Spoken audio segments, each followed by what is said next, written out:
Welcome eight genius mentor. बच्चे, Europe में राष्ट्रवाद का उदय कैसे हुआ, यानी नेशनलिज्म इन यूरोप, उसमें हमने हमारे कुछ सेगमेंट अभी तक पूरे किए हैं। कुछ देसी कहानियाँ, देसी गाने, उस समय के फोकलोर सॉन्ग, उसके अलावा कुछ देसी हीरो की कहानियाँ। तो ऐसे यूरोप में राष्ट्रवाद का जब जन्म हुआ तो इन सभी चीज़ों का बड़ा योगदान रहा। हमने देखा कैसे जो है कि सामान्य सी भाषा, आम लोगों की भाषा किस प्रकार एक राष्ट्रवाद को प्रेरित कर सकती है, किस प्रकार जो है आपका देसी जो कल्चर होती है, रियल जो कल्चर मानी गई है, उसका आपके राष्ट्रवाद पर क्या असर पड़ता है। यूरोप की इन घटनाओं ने पूरे विश्व को इस बात से अवगत कराया कि आप सिर्फ कुछ खास वर्ग के व्यक्तियों की भाषाओं को अगर लेकर चलेंगे, जैसे कि अगर हम फ्रांस की बात करें, वहाँ पर फ्रेंच भाषा बहुत कम लोग बोला करते हैं, खासतौर पर पेरिस के आसपास के लोग। अगर आप दूसरी बात करें आपका स्पेन में, इटली की बात करें इटालियन, तो ये भाषाएं पहले बहुत छोटे स्तर पर बोली जाया करती। लेकिन यूरोप के जो राष्ट्रवादी नेता हैं, उन्होंने वहाँ पर राष्ट्रवाद की शुरुआत के लिए या उसको बड़े एक स्तर तक फैलाने के लिए स्थानीय भाषाओं की सहायता की या उनका जो है इसमें हेल्प ली गई। ऐसे ही हमारे सामने एक कैरेक्टर थे जिनका नाम था ग्रिम ब्रदर्स। इन भाइयों ने वहाँ गांव-गांव में जाकर और अन्य सारे भागों में घूमकर जो असल में जो जर्मन भाषा की जो देसी कहानियाँ थी, उन कहानियों को इकट्ठा किया, उनको जनता के सामने पेश किया। देखो, मैंने आपको पहले ही बताया था कि दो प्रकार का इतिहास होता है बच्चों। एक वो हिस्ट्री और वो कल्चर होती है जो राष्ट्र के ऊपर ऊपर चलती है, देश के ऊपर दिखती है आपको।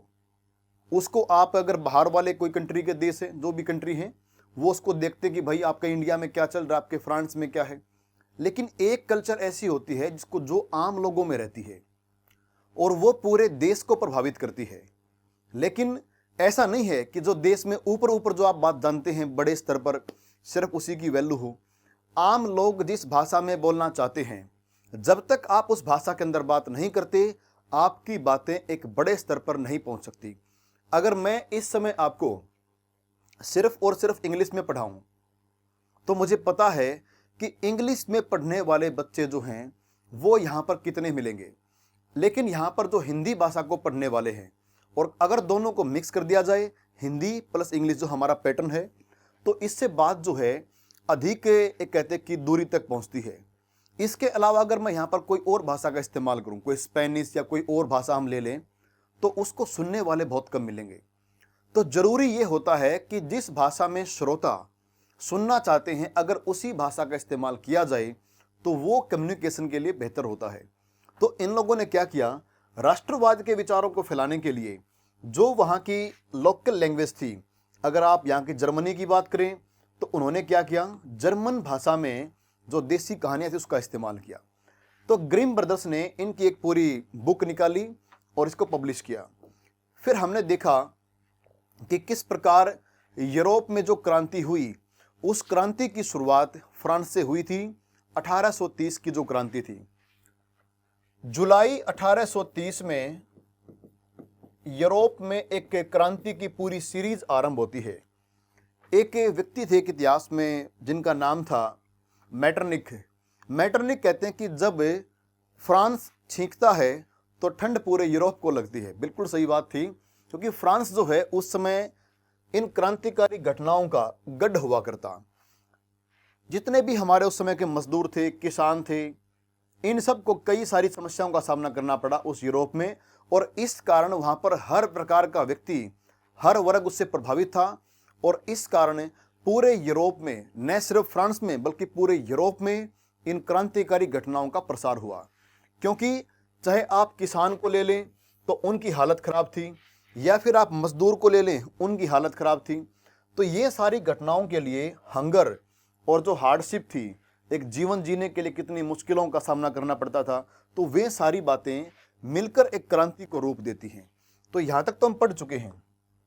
मैंने लास्ट में आपसे एक दो बातें आपको बताई थी। एक पत्रकार थे जिनका नाम था विलेम वॉल्फ।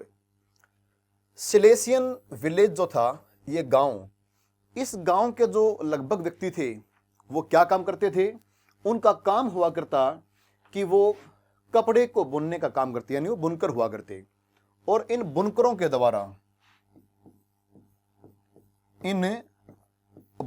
के द्वारा जो क्रांति हुई, जो विद्रोह हुआ, उसके कारण क्या थे? अगर मैं इस विलेम वॉल्फ के अनुसार लेके चलूं तो ये कहते हैं कि भाई जो वीवर्स हैं, बुनकर हैं, वे हाई वेजेस की डिमांड कर रहे थे।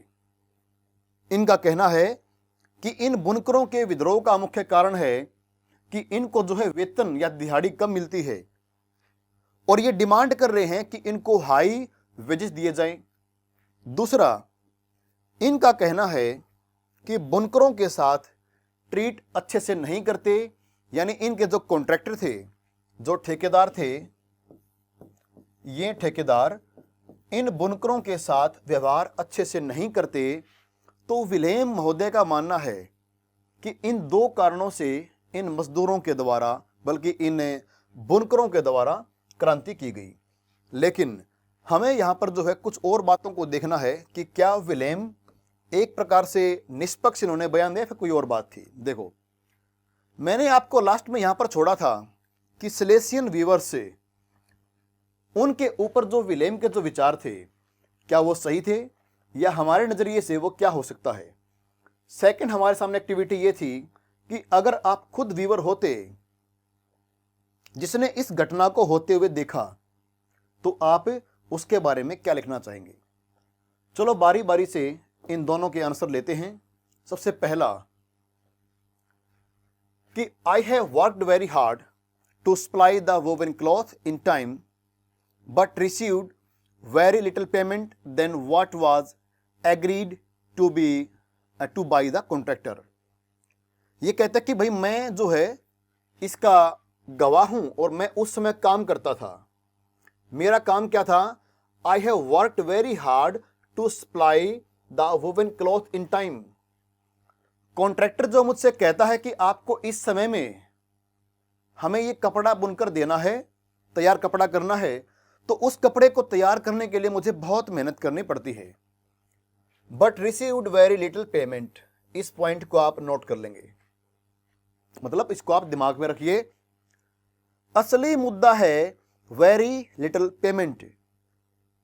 जो ठेकेदार है, जब वो आता है पहले, तो वो इनको देता है रॉ मटेरियल, कच्चा पदार्थ, और कहता कि भाई हमारे बीच में एक कॉन्ट्रैक्ट हो चुका है, उस तारीख को मैं आऊंगा और आपने इस कपड़े को रेडी करना है, और उसको रेडी करने के लिए मुझे बहुत मेहनत करनी पड़ती है, लेकिन उसके बदले में वो जो कॉन्ट्रैक्टर है वो मुझे बहुत कम पेमेंट देता है than what was agreed to by the contractor.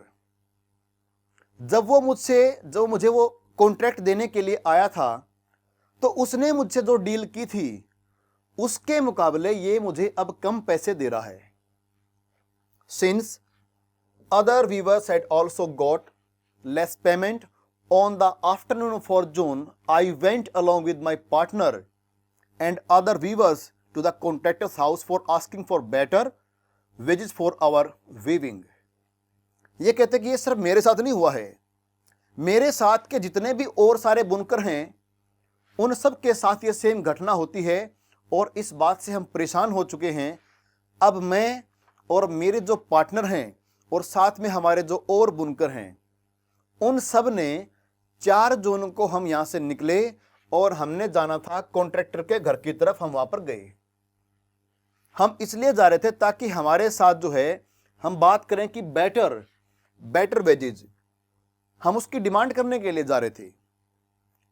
Our demands were scornfully refused and we were even threatened that no more work would be given to us if we did not work at the same rate as what was paid to us।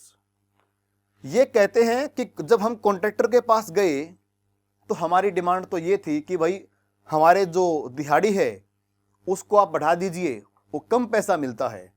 लेकिन उसने क्या किया, उसने हमारी demand को बहुत ही एक बेकार रवैये से ठुकरा दिया, घमंडी तरीके से ठुकरा दिया गया, और उल्टा हमें डराया गया कि अगर हमने इसी पेमेंट पर काम करने को हम एग्री नहीं हुए तो हमें कहीं पर भी काम नहीं दिया जाएगा। यानी हमें जबरदस्ती वो इतने कम पैसे में काम करवाना चाहता है और धमकी देता है कि अगर इतने पैसे में काम नहीं किया तो और कहीं भी काम नहीं मिलने वाला है। Some of my fellow viewers got angry at this and broke the window panes of the contractor's house, barged inside and damaged the furniture and crockery. इस बात से हमारे जो साथी थे, बुनकर साथी, उनमें गुस्सा आया। भाई गुस्सा क्यों नहीं आएगा, जिस बात पर डील हुई थी उससे तो ये मुकर चुका है, और जब बार बार उस बात से मुकरता है, कम पैसे हमें जो है कम पैसे देता है, तो फिर हम क्यों ना गुस्सा होंगे। हम डिमांड भी ना करें और डिमांड करते हैं तो धमकी देता है। तो इसलिए जो है हमारे साथियों में गुस्सा आया और गुस्से में हमने उसका कुछ सामान तोड़ दिया। हमने घर में कुछ उसका सामान तोड़ दिया, कुछ क्रोकरी का, कुछ फर्नीचर वगैरह। Some weavers also broke open his store of woven cloth. हमारे कुछ साथियों ने उसका जो पूरा स्टोर था जहां पर कपड़े बुनकर रखे हुए थे उसको तोड़ दिया। And tore it all up, और सबको जो है इस प्रकार से बर्बाद कर दिया, हमने फाड़ डाला। Seeing this, the contractor ran away from the house with his family to a nearby village. इन सब घटनाओं को देखकर जो ठेकेदार है वो वहां से भाग गया, पड़ोस वाले गांव में गया। But there also he did not get shelter. उसको वहां पर भी किसी ने आश्रय नहीं दिया, किसी ने उसको सहारा नहीं दिया। Next day, the contractor returned with soldiers from the army who fired at our group of weavers, killing 11 of us. उसके बाद अगले 24 घंटे के अंदर उसकी आर्मी आती है और उसकी आर्मी हमारे ऊपर गोलियां चलाती है, और इस पूरी घटना में हमारे 11 साथी मारे गए। I was injured in the leg by a bullet and now I am nursing my wounds as I write this. उस घटना में गोली मुझे भी लगी थी। आप ऐसा कह सकते हैं कि भाई मुझे भी गोली लगी और मेरी टांग पे चोट आई है, और जिस समय मैं आपको ये सब लिख रहा हूं उस समय जो है मुझे चोट लगी हुई है। तो ये आपके विचार रहते इसके ऊपर। देखो, अगर वो आपसे पूछते कि आप क्या लिखते, तो आपकी एक्टिविटी का आपके सामने आंसर आ चुका है। जो आपसे एक्टिविटी पूछी गई कि आप वहां पर होते तो आप क्या लिखते, तो आपका आंसर यहां पर आ चुका है। अब चलते हैं हमारे इस प्रश्न की तरफ कि डिस्कस करना है। आपको डिस्कस करना था कि सिलेसियन वीवर्स के विद्रोह का कारण क्या था, और क्या आप इस व्यक्ति के विचारों से आप सहमत हैं या नहीं, इस पर आपने कमेंट करनी थी। देखो, अगर हम बात यहां पर करते हैं, the cause of the Silesian weavers uprising was the cheating by the contractors. Simple सी बात आपको ध्यान रखनी है, जो वहां के बुनकर थे, देखो आपको ये बात 2-3 बार पढ़ाई जा चुकी है। जो बुनकर हैं, उन बुनकर की असली समस्या क्या थी? समस्या यह है कि उनके पास ठेकेदार आता है, कॉन्ट्रैक्टर आता है, उनको बोलता कि ये पकड़ो कच्चा माल, ये रॉ मटेरियल है, कोई ऊन वगैरह है या फिर कोई कपास वगैरह है, इस प्रकार से है, और वो कहता कि भाई आपने इसको रख कर इससे कपड़ा तैयार करना है, इस कॉटन को आप रखो और इससे आपने कपड़ा रेडी करना है। अगर आप कपड़ा रेडी करते हो अगले 1 महीने में, 2 महीने, जो भी टाइम डिसाइड होता है, तो मैं आपको जो है इतनी पेमेंट दूंगा। वो पेमेंट जो भी है उसको हमने X रुपये मान लिया कि इतनी पेमेंट जो आपको मिलने वाली है। और जब ये बुनकर उसको तैयार कर देते हैं तो ठेकेदार आता है और ठेकेदार कहता है कि आपको ये नहीं मिलेगा, आपको इससे कम पेमेंट मिलने वाली है। तो समस्या यहां पर है, वो तो ठेकेदार हैं, वो इनके साथ करते हैं चीटिंग, वो धोखा करते हैं। तो मेन समस्या ये है। 1845 में क्या था? The weavers raise a revolt against the contractors who used to supply them raw material to weave textiles in finished form. 1845 का जो विद्रोह है, बुनकरों का विद्रोह, वो इसलिए होता है क्योंकि जो कॉन्ट्रैक्टर है वो उनके पास आता है, उनको रॉ मटेरियल देता है और कहता है कि इसके बदले आप इसको तैयार करके देंगे। The contractors drastically reduce there payments. उसके बाद जब हम सामान तैयार कर लेते हैं, वो ठेकेदार जानबूझकर हमारी पेमेंट को वो कम कर देते हैं। अगर हम इस पॉइंट पर लेके चलें, the view point of the journalist Wilhelm Wolff for this uprising was as follows. देखो ये पत्रकार क्या कहते हैं, ये कहता है कि weavers crowd reach the house of the contractor and demanded high wages. ये कहता है कि वो हाई वेजेस की डिमांड कर रहे थे।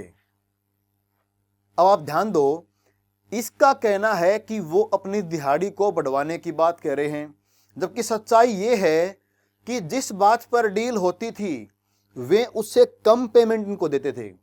तो ये अपने दिहाड़ी को बढ़वाने की बात नहीं कर रहे हैं, ये कह रहे हैं कि जिस पे डील होती है हमें वो अमाउंट दिया जाए। तो इसका यहां पर जो नजरिया है वो गलत है। ये कहता कि वो डिमांड हाई की बात कर रहे, नहीं कर रहे वो। भाई हाई की डिमांड तब होती है ना, मान लिया कि डील होती है 100 रुपए में और ये कह रहे हो कि हमें दे दो 120 रुपए, तब तो कहते कि वो हाई इसकी बेच की डिमांड कर रहे थे। डील 100 में हुई है और मान लिया कि वो इसको 80 रुपए देता है, तो ये हाई की डिमांड थोड़ी हुई, ये डिमांड तो उसकी हुई जो एक्चुअली में होना चाहिए था। तो इसका मतलब है इसका यहां पर जो नजरिया है वो टोटली गलत है। दे वर नॉट ट्रीटेड वेल, ये कहता है कि उनके साथ अच्छा व्यवहार नहीं किया गया, ठीक है। So a group of the crowd entered the contractors house forcefully and destroyed the furniture, window panes and plunder it. ये कहता है कि उसके बाद जो है गुस्साई भीड़ जाती है और उसके पूरे सामान को तोड़ती है, क्योंकि उनके साथ अच्छे से व्यवहार नहीं किया गया। अब देखो, this shows that the view point of the journalist was biased against the weavers, biased against the weaver, यानी उसके खिलाफ है ये पक्षपातपूर्ण है। And in the favour of the contractor. On the other hand the journalist did not understand the root cause of the uprising, he did not understand the poverty of weavers. वो इन गरीब बुनकरों की मजबूरी को नहीं समझ रहा है, वो तो ये कह रहा है कि इनके साथ अच्छे से व्यवहार नहीं किया, जब तक ढंग से बात नहीं की गई, ट्रीट अच्छे से नहीं किया, हाई वेज की डिमांड कर रहे थे, जबकि दोनों बातें यहां पर गलत है। ट्रीट करने वाली बात तो बाद की है, वे तो चीटिंग करते हैं, तो उसने इस पॉइंट को उठाया नहीं कि चीटिंग करते हैं वो कॉन्ट्रैक्टर। तो यहां पर ऐसा लगता है कि ये जो पत्रकार है इसका रवैया ठेकेदारों के प्रति है, उनके लिए बढ़िया है, और जो बुनकर हैं उनके लिए इनका रवैया जो पक्षपातपूर्ण है, बायस्ड है। तो ये आपका यहां पर आंसर हो जाएगा इसमें। अब आगे देखिए, बात कर लेते हैं the revolution of the liberals. देखो यहां पर सब प्रकार से जो है सारे ग्रुप, सारे आपके संस्थाएं, सभी वर्ग इसमें क्रांति कर रहे हैं, सबकी कोई ना कोई समस्याएं हैं। आपने बुनकर की बात देखी कि भाई बुनकर का विद्रोह क्यों हुआ, क्योंकि बुनकर के विद्रोह में मेन चीज क्या थी कि उनके साथ जो ठेकेदार थे वो चीटिंग करते थे। उससे पहले देखा आपने किसानों वाली बात देखी कि उनके सामान की जो कीमत थी वो बहुत कम हो चुकी थी। तो इस प्रकार आप देखते हैं कि लिबरल्स की नजर में क्रांति के क्या मायने थे। उदारवादी इस क्रांति को किस नजरिए से देखते हैं, देखो, parallel to the revolts of the poor, unemployed and starving peasants and workers in many European countries in the year 1848। जिस प्रकार यूरोप में 1848 में गरीबों ने, बेरोजगारों ने, भूखे किसानों ने और मजदूरों ने पूरे यूरोप में कहीं ना कहीं जो बगावतें की हैं, उसके साथ साथ एक क्रांति ऐसी भी हुई जिसको पढ़े लिखे मिडिल क्लास के द्वारा किया गया, पढ़े लिखे मिडिल क्लास के द्वारा किया गया। Event of the February 1848 in France had brought about the abdication of the monarch and a republic based on universal male suffrage. Universal male suffrage had been proclaimed. 1848 में एक घटना ऐसी घटी कि फ्रांस में राजा को अपनी गद्दी त्यागनी पड़ी। एब्डिकेशन क्या होता है? गद्दी को छोड़ना, इसका मतलब होता है त्यागना, पद त्यागना, एब्डिकेट, पद त्यागना, ठीक है। तो राजा को इतना मजबूर किया गया कि उसको अपना पद छोड़ना पड़ा, और साथ में फ्रांस में क्या हुआ, एक रिपब्लिक की स्थापना हुई जिसमें यूनिवर्सल मेल सफरेज का इस्तेमाल किया गया। देखो यहां पर मेल सफरेज का मतलब ये होता है कि सभी पुरुषों को वोट डालने का अधिकार मिला है।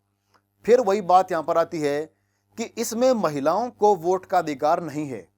मेल सफरेज की बात है। सफरेज का मतलब क्या है? राइट टू वोट, तो सिर्फ पुरुषों के लिए है। In other parts of Europe where independent nation states did not yet exist such as Germany, Italy, Poland and Austro-Hungarian empire, men and women of the liberal middle class combined their demand for constitutionalism with national unification। देखो यहां पर क्या होता है, अगर आप Europe के बाकी सारे हिस्सों को देखें जहां पर अभी तक स्वतंत्र राष्ट्र राज्यों का उदय नहीं हुआ था, जैसे कि जर्मनी, इटली, पोलैंड और ऑस्ट्रिया हंगरी का साम्राज्य, ये उनकी बात चल रही है। जहां पर अभी तक कोई राष्ट्र राज्य का उदय नहीं हुआ उसकी बात चल रही है। वहां पर पुरुषों और महिलाओं के द्वारा, जो भी खास तौर पर मिडिल क्लास से आते हैं, ठीक है, वो क्या कहते हैं? वो कहते हैं कि भाई एक राष्ट्र ऐसा बने जो संविधान के अनुसार हो। वे संविधान के अनुसार राष्ट्र की डिमांड करते हैं। They took advantage of the growing popular unrest to push their demand for the creation of a nation state on parliamentary principles. ये कहते हैं, देखो इन्होंने क्या किया, उस समय जो आम लोगों में जो क्रांति चल रही थी, चाहे वो गरीब किसान थे, मजदूर थे, या उसके अलावा भाई वो कोई बेरोजगार व्यक्ति थे, सब जगह जो है लोग दुखी थे। और उसी का फायदा उठाकर इन्होंने भी डिमांड रख दी कि एक ऐसा राष्ट्र हो जो संसद के अनुसार चले, जिस पर संविधान का नियंत्रण हो। तो ये कहते हैं कि संविधान के तहत अब तो एक राष्ट्र की स्थापना होनी चाहिए जहां पर फ्रीडम ऑफ प्रेस हो, जहां पर फ्रीडम ऑफ एसोसिएशन भी हो। तो इन सब के बीच में इन पढ़े लिखे लोगों ने अपनी डिमांड पेश कर दी कि तुम तो सारी बगावत कर ही रहे हो। गरीबों की बगावत थी कि उन्हें जो है ढंग से खाना नहीं मिलता, कम पैसे में एक ठीक से बजट में खाना नहीं मिलता है। अनएम्प्लॉयड की डिमांड ये थी कि नौकरियां नहीं है। किसानों की डिमांड थी कि उनकी फसलों के दाम कम हो चुके हैं। वर्कर्स की डिमांड थी कि उनके साथ ठेकेदार धोखा करते हैं। तो ये सभी अपने अपने हिसाब से डिमांड कर रहे हैं। इन्हीं के बीच से इन्हीं की अपराइजिंग का फायदा उठाकर जो पढ़े लिखे जो लोग थे, जो मिडिल क्लास थी, वे कहते हैं कि इन सब का समाधान तो एक तरीके से हो सकता है अगर सरकार संसद के नियमों पर चले, अगर सरकार संविधान के अनुसार काम करती है, जहां पर फ्रीडम ऑफ प्रेस हो, जहां पर फ्रीडम ऑफ हो एसोसिएशन। तो इस प्रकार जो है पढ़े लिखे वर्ग ने अपनी शिकायतें रख दी। In the German regions a large number of political associations whose members were middle class professionals, businessman and prosperous artisans came together in the city of Frankfurt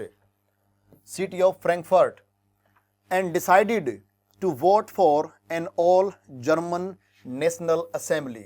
देखो अब यहां पर क्या होता है, इन सारे विरोध के बीच जो सबके विरोध चल रहे थे, 1848 की बात है, उसी समय क्या होता है, जर्मनी के लगभग सभी इलाकों में जहां पर इस प्रकार की संस्थाएं बन चुकी थी जो अपने अधिकारों की डिमांड करती हैं, जिनमें कौन है, मिडिल क्लास वर्ग है, मध्यम वर्ग आता है, जिसके अंदर प्रोफेशनल हैं, बिजनेसमैन हैं और अमीर कुछ कारीगर हैं। ये सारे इकट्ठे होते हैं सिटी ऑफ फ्रैंकफर्ट, जर्मनी का शहर है फ्रैंकफर्ट, वहाँ पर इकट्ठे हुए और ये कहते हैं कि एक जर्मन नेशनल असेंबली की स्थापना होनी चाहिए। अब होता क्या है, 18 मई 1848 831 जो है चुने हुए प्रतिनिधि, ध्यान रखें 831 चुने हुए प्रतिनिधि कहां पर चलते हैं, march in a festive procession to take their place in the Frankfurt parliament. तो ये कहां पर आ चुके हैं, 831 चुने हुए प्रतिनिधि एक पूरे तामझाम के साथ, पूरे जो है एक प्रक्रिया के साथ जो है यहां पर पूरा उत्सव का माहौल है, उस उत्सव के माहौल के साथ ये चल पड़ते हैं और ये आते हैं फ्रैंकफर्ट पार्लियामेंट में। Convened in the church of Saint Paul, जो कि उस टाइम में सेंट पॉल नाम की चर्च थी, वहां पर ये इन्होंने पार्लियामेंट को लगाया। दे ड्राफ्टेड ए कॉन्स्टिट्यूशन, इन्होंने अपना एक संविधान बनाया। For a German nation to be headed by a monarchy subject to the parliament. इन्होंने देखो राजा की तो बात कही है कि ठीक है एक राजा होगा, लेकिन वो जो राजा होगा वो संविधान के तहत काम करेगा। बच्चों यहां पर एक बात देखने लायक है, यूरोप में जो कुछ भी इस समय हो रहा है, जो भी क्रांति हुई है, चाहे आपकी फ्रांस की क्रांति से पहले, फ्रांस की क्रांति के बाद भी एक सेम घटना घटी थी। देखो उन्होंने क्या किया था, उन्होंने राजा को रखा था लेकिन संविधान के नियमों के अनुसार। तो यहां पर जो है ये मोनार्की पूरे तरीके से खत्म नहीं कर रहे हैं, ये मोनार्की को संविधान के अंडर में डाल रहे हैं कि संविधान मेन रहेगा और उसके तहत राजा को काम करना होगा। When the deputies offered the crown on this term to Frederick William IV, देखो इनके पास कहते ये चुने हुए 831 प्रतिनिधि ये कहते हैं कि भाई इन शर्तों पर कि राजा होगा लेकिन संविधान और पार्लियामेंट के अंडर में काम करेगा, पार्लियामेंट यहां पर सुप्रीम है। तो कहते हैं कि भाई हम अपना जो ताज है, इस देश का ताज, वो हम इसको देना चाहेंगे फ्रेडरिक विलियम को, बल्कि विलेम को। ये किंग ऑफ पर्सिया है, तो पर्सिया के राजा इन्होंने मान लिया। ही रिजेक्टेड इट, लेकिन राजा ने क्या किया, राजा ने इसको मना कर दिया and join other monarch to oppose the elected assembly. राजा ने क्या किया, इनके ऑफर को ठुकरा दिया कि मैं पार्लियामेंट के अंडर में काम नहीं कर सकता।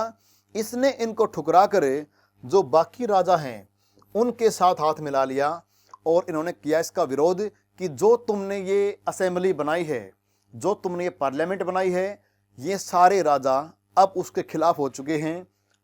While the opposition of the aristocracy and military became stronger, the social basis of parliament eroded. देखो जैसे जैसे लोगों ने लगाई थी उम्मीद की भाई पार्लियामेंट में कुछ अच्छे लोग गए हैं। लोग कौन गए हैं, चुने हुए प्रतिनिधि गए हैं। लोगों ने उम्मीद लगाई कि हमारे लिए कुछ करेंगे ये, लेकिन उसका परिणाम क्या निकला। जिस प्रकार जो है यहां पर अरिस्टोक्रेसी और मिलिट्री वालों की जब यहां पर पावर बढ़ी, जब इनका रुतबा बढ़ा, तो इनका जो बेस था, सामाजिक आधार, वो धीरे धीरे कम होता गया, यानी लोगों से इनका भरोसा उठता गया। उसके बाद देखिए, the parliament was dominated by the middle class who resisted the demands of workers and artisans and consequently lost their support. जिस पार्लियामेंट में अब मिडिल क्लास के लोग आए थे, जो वर्कर्स की बात करते थे, जो कारीगरों की डिमांड करते थे कि भाई उनके भले के लिए कुछ कार्य हो, योजना बनाई जाए, अब धीरे धीरे ये अपना सपोर्ट खोते जा रहे थे। In the end troops were called in and the assembly was forced to disband. परिणाम क्या निकला, लास्ट में सेना को बुलाया गया और सेना ने इस असेंबली को ही कर दिया भंग। अब ये असेंबली यहीं पर खत्म हो चुकी है। तो एक क्रांतिकारी कदम उठाने वाले थे, लेकिन हुआ क्या, इस असेंबली को ही भंग कर दिया गया। दोबारा फिर से मिलिट्री की बात यहां पर आ चुकी है। The issue of extending political rights to women was a controversial one within the liberal movement in which large number of women had participated actively over the years. देखो समस्या यह थी, ये जो लिबरल्स थे, इन्होंने जो आंदोलन चलाया, उस आंदोलन का एक मुख्य मुद्दा क्या था, महिलाओं के अधिकार। जिन महिलाओं ने लंबे वर्षों से इनके साथ संघर्ष किया था, ये उनको इस प्रकार से अधिकार देने के पक्ष में नहीं थे। Women had formed their own political association से, महिलाओं ने अपने खुद की संस्थाएं बनाई, founded newspapers and taken part in political meeting and demonstrations. राजनीति के रैलियों में इन्होंने भाग लेना शुरू कर दिया। Despite this they were denied suffrage right during the election of the assembly. इन महिलाओं ने इन लिबरल्स के साथ साथ चलकर विद्रोह किया, क्रांति की, साथ में जेलों में भी गई हैं। लेकिन जब बात आई कि इनको राइट टू वोट मिले कि ना मिले, इन लिबरल्स ने इनको राइट टू वोट देने से मना कर दिया कि असेंबली में आपका कोई स्थान नहीं है इस प्रकार से। अब एक शब्द यहां पर देखो, यहां पर आने वाला फेमिनिस्ट। देखो बच्चों, फेमिनिस्ट वो होते हैं जो महिलाओं के हितों की बात करते हैं, जो महिलाओं के अधिकारों की बात करते हैं, उनके हितों के लिए संघर्ष करते हैं। Awareness of women's right and interest based on the belief of the social, economic and political equality of the gender. तो फेमिनिस्ट आप उस व्यक्ति को कह सकते हैं, देखो ऐसा नहीं कोई सिर्फ महिला होती है, फेमिनिस्ट कोई मेल भी हो सकते हैं और वो कोई भाई फीमेल भी हो सकती है। बस फेमिनिस्ट वो होता है जो महिलाओं को एक समान अधिकारों की मांग करता है, चाहे वो समाज में है, राजनीति में है या आर्थिक रूप से है। देखिए next, when the Frankfurt parliament convened in the church of Saint Paul, women were admitted only as observer to stand in the visitors gallery. महिलाएं इनके साथ कंधे से कंधा मिलाकर इनके साथ राजनीति में थी, लेकिन जब सेंट पॉल चर्च में फ्रैंकफर्ट पार्लियामेंट का आयोजन किया गया तो महिलाओं को इस प्रकार यहां पर प्रवेश दिया गया कि वे सिर्फ ऑब्जर्वर हैं, मतलब वे सिर्फ घटना को देखेंगी, उनका योगदान नहीं है। मतलब पार्लियामेंट में जो व्यक्ति बैठे हैं, क्या चल रहा है ये उसको देखेंगी, इनका बस इतनी भूमिका यहां पर है। और इनको खड़े रहना है विजिटर्स गैलरी में। एक तो होते जो वोटिंग करते हैं, जो बात करते हैं, उसके पीछे गैलरी शासन में बनाई गई थी, उस गैलरी में आप खड़ी हो जाएंगी। Though conservative force were able to support liberal movement in 1848, they could not restore the old order. देखो हालांकि बात ये थी, जो कंजर्वेटिव फोर्स हैं अब उनको जो है कुछ से सपोर्ट मिल चुका था, और साथ में इन्होंने क्या किया, कंजर्वेटिव फोर्स ने इन्होंने इस लिबरल आंदोलन को दबा दिया, लेकिन दे could not restore the old order. भले ही इन कंजर्वेटिव ताकतों ने लिबरल्स के आंदोलन को खत्म कर दिया, लेकिन उसके बाद भी ये बिल्कुल पिछले वाला जो ऑर्डर था ये उसको रिस्टोर नहीं कर पाए, क्योंकि अब लोग जागरूक हो चुके थे। Monarchs were beginning to realize that the cycle of revolution and repression could only be ended by granting concession to the liberal nationalist revolutionary। अब राजाओं को यह बात समझ में आ चुकी थी कि जब तक हम इन व्यक्तियों को अधिकार नहीं देंगे, उदारवादियों को, राष्ट्रवादियों को, क्रांतिकारियों को, जब इनको साथ लेकर नहीं चलेंगे, क्रांति खत्म नहीं हो सकती। ये जो क्रांति है इसका साइकिल चलता रहेगा। मतलब अब लोग जागरूक हो चुके थे। Hence, in the years after 1848, the autocratic monarchies of Central and Eastern Europe began to introduce the changes that had already taken place in Western Europe before 1815। पश्चिमी यूरोप में, जहां पर आपके इंग्लैंड वगैरह जो कंट्री हैं वहां के आसपास की बात है, वेस्टर्न यूरोप में 1815 से पहले जो कुछ चेंज हुए थे, जब तक नेपोलियन था तब तक जो चेंज हुए थे, वे सारे जो परिवर्तन अब यहां पर भी होने शुरू हो चुके थे, जो आपका सेंट्रल और ईस्टर्न यूरोप है। मतलब इन लोगों ने बाद में इन बातों को समझा, लेकिन समझा जरूर है। तो जो क्रांतिकारी परिवर्तन यहां पर पहले हो चुके हैं 1815 से पहले वेस्टर्न यूरोप में, वही सेम चीजें जो है अब सेंट्रल और आपका जो पूर्वी यूरोप है वहां पर अब आरंभ हो चुके हैं। जैसे सर्फडम एंड बॉन्डेड लेबर वर एबोलिश्ड। जो गुलामी थी, दास्ता की, आपको खेती की जमीन पर जबरदस्ती आपसे काम करवाया जाता है, और जो बंधुआ मजदूरी थी उनको खत्म कर दिया गया। Were both in the Habsburg dominions and in Russia. तो इन सारे भागों में, रसिया या फिर आपका जो हैब्सबर्ग क्षेत्र थे, इन सारे भागों में इनको भी धीरे धीरे खत्म कर दिया गया। The Habsburg rulers granted more autonomy to the Hungarians in 1867। 1867 के समय जो ये हैब्सबर्ग साम्राज्य है, इनके राजाओं ने इन हंगरी के व्यक्तियों को भी कुछ अधिकार देने शुरू कर दिए। तो मतलब ये है डेमोक्रेटिक राइट्स जो है आपके सेंट्रल और जो आपका ईस्टर्न यूरोप वहां पर बाद में आए हैं, और जो आपका वेस्टर्न यूरोप है वहां पर तो इस प्रकार की बातें पहले आ चुकी हैं। अब एक ये महिलाओं के बारे में एक सोर्स आप पढ़ने वाले हैं, how are liberty and equality for women to be defined, कि महिलाओं के लिए इसके मायने क्या थे। चलो देखिए, the liberal politician Karl Welcker, an elected member of the Frankfurt parliament, ये फ्रैंकफर्ट पार्लियामेंट में चुने गए थे। देखो इनके विचार क्या हैं। ये कहते हैं कि nature has created man and women to carry out different functions. ये कहते हैं कि जब प्रकृति ने पुरुषों और महिलाओं को अलग अलग काम करने के लिए बना दिया है, man the stronger, the bolder and freer of the two has been designated as protector of the family, its provider, meant for public tasks in the domain of law, production and defense। ये कहते हैं कि पुरुष जो तगड़ा होता है, मजबूत होता है, हिम्मत वाला होता है और फ्री है जन्म से ही, उसको अपने परिवार की रक्षा करने के लिए बनाया गया है।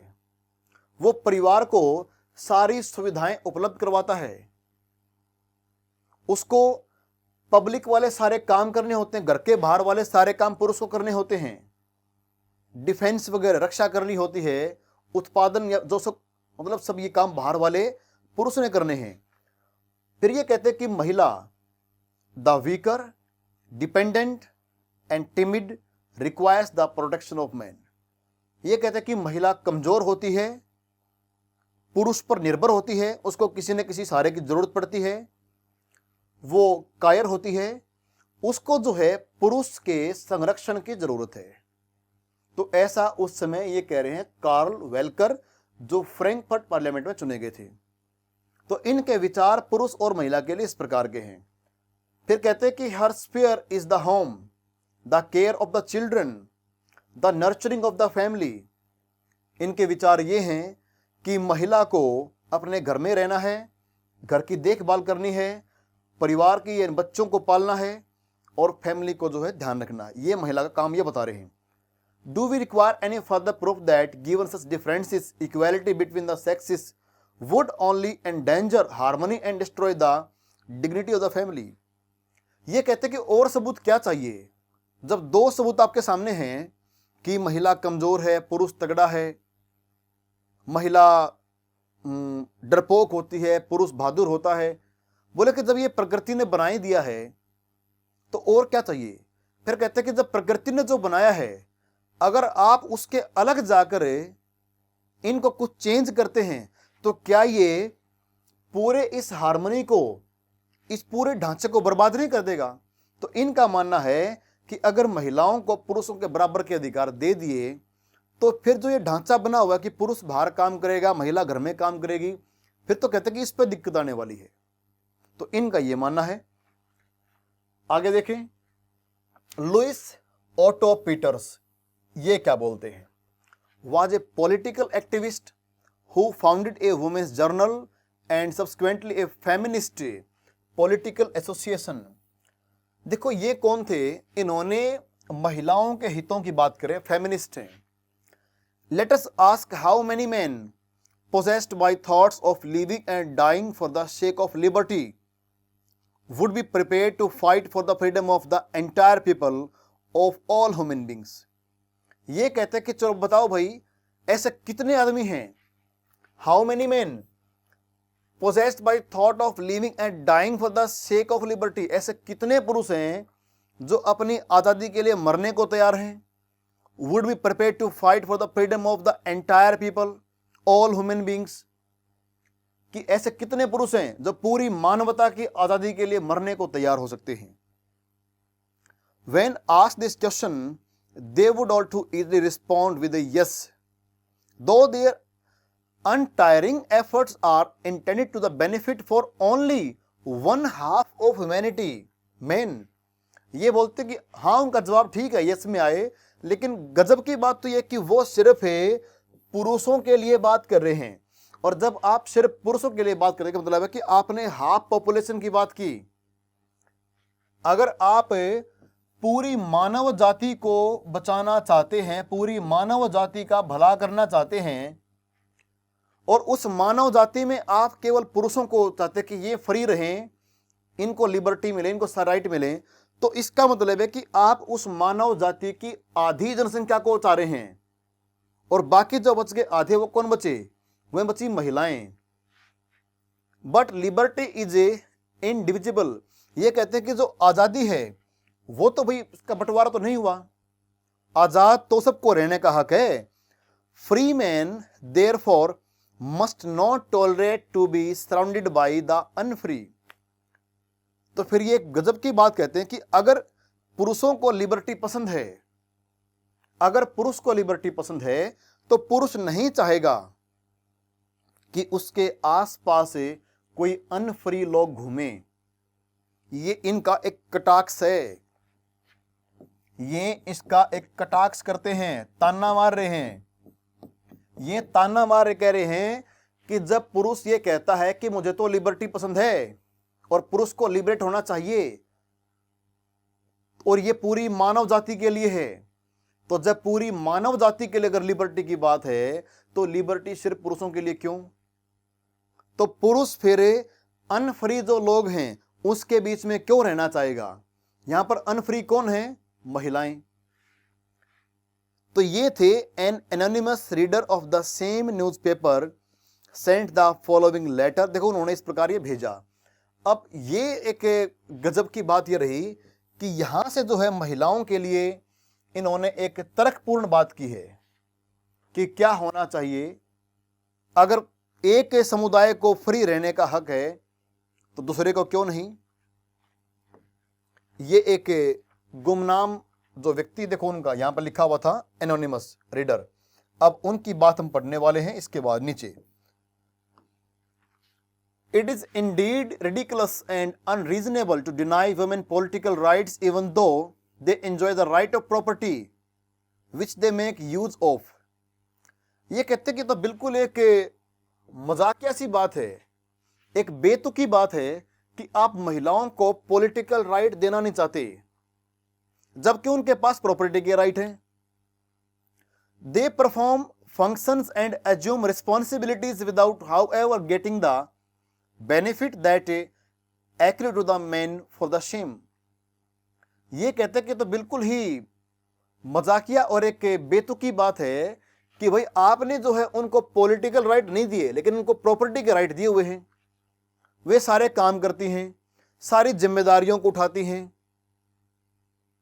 और without however getting the benefit that accrue to the men for the same. वो बोले कि जिस काम को करने के लिए महिला को बदले में कुछ नहीं मिलता और पुरुष को सब कुछ प्राप्त होता है, वाई दिस इनजस्टिस।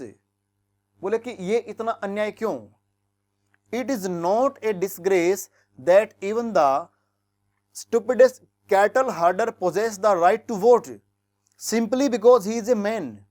ये कहते कितनी बकवासपूर्ण बात है ये कि एक गाय भैंस बकरी चराने वाला एक व्यक्ति, एक बिल्कुल डल, उसको राइट टू वोट मिला हुआ है। क्यों? क्योंकि वो एक आदमी है।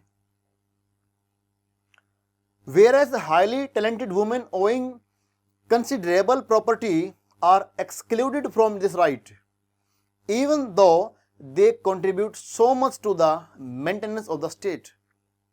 ये कहते कि जब एक बेवकूफ से बेवकूफ व्यक्ति को राइट टू वोट मिला क्योंकि वो पुरुष था।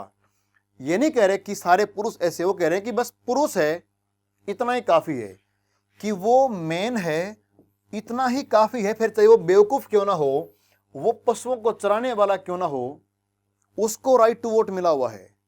और महिला कितनी ही टैलेंट, कितनी पढ़ी लिखी क्यों ना है, कितनी समझदार क्यों नहीं है, उसको नहीं मिला क्योंकि वो महिला है। तो बात यहां पर यह है कि आपने जिनको राइट टू वोट दिया हुआ है वे सारे राइट टू वोट के योग्य नहीं हैं, फिर भी उनको मिला हुआ है। और जो इसके योग्य हैं महिलाओं में से, उनको आपने राइट टू वोट नहीं दिया हुआ है।